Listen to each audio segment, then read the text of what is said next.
लॉकडाऊनमध्ये इंस्टाग्रामवर एम्ब्रॉयडरीची एक पोस्ट पाहिली आणि तिथूनच माझा प्रवास सुरू झाला. त्याच्यानंतर यूट्यूबवर एम्ब्रॉयडरी शिकत गेले. त्याच्यानंतर साध्या सुईने पूर्ण शिवलेल्या ब्लाऊजवर मी एम्ब्रॉयडरी करायला लागले आणि आरी करायला लागले. आज मला 6 वर्ष झाली आहेत मी हे काम करते आणि हा बिझनेस सांभाळते.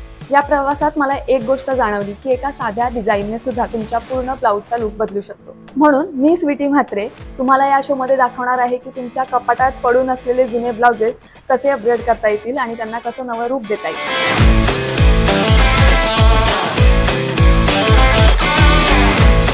काही ब्लाउजेस असे असतात जे आपण रोज वापरतो, पण काही दिवसांनी आपल्याला ते खूप प्लेन आणि साधे वाटायला लागतात. सेम पॅटर्न सेम लुक, पण आपल्या कपाटातला आपला फेवरेट ब्लाऊज सुद्धा आपल्याला खूप बोरिंग वाटायला लागतो. पण नवीन ब्लाऊज घ्यायची गरज नसते, कारण तोच बोरिंग वाटणारा ब्लाऊज आपण एका छोट्याशा डिझाईनने अपग्रेड करू शकतो आणि त्याला सुंदर असा डिझायनर लुक देऊ शकतो. थोडंसं डिटेलिंग आणि पूर्ण ब्लाऊजमध्ये फ्रेशनेस आणि एलिगन्स आपोआप येतो. सो डेली वेअरचे ब्लाउजेस मोस्टली कॉटनचे असतात. सो कॉटनच्या ब्लाऊजवर एक मिनिमल डिझाईनचा लुक केला तर तो खूप छान दिसतो. त्याच्यामुळे मी ह्याच्यावर नंबर ऑफ बीड्स पण कमी ठेवणार आहे आणि त्यातून एक छान बुट्टा तयार करणार आहे जो की आरीचा असेल आणि जो आपण गोल्डन बीड्स वापरून करू शकतो. सो बेसिकली डिझाईन आपल्याला खूप हेवी नाही ठेवायची आहे, खूपच बेसिक आणि सटल लुक तयार करायचं.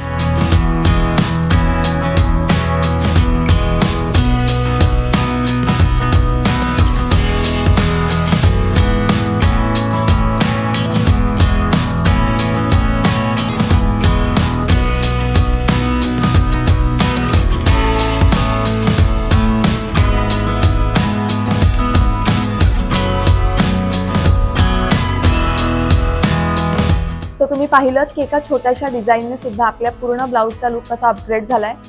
तुम्हाला ही डिझाईन आवडली असेल तर व्हिडिओ नक्की लाईक करा आणि कमेंटमध्ये नक्की कळवा. आणि असे वर्क करून घ्यायचे असतील, तुमचं ब्लाऊज अपग्रेड करून घ्यायचं असेल किंवा तुम्हाला हे वर्क करायला शिकायचं असेल तर आरिकला स्टुडिओ माझं जे इंस्टाग्राम हँडल आहे त्याला कनेक्ट करा.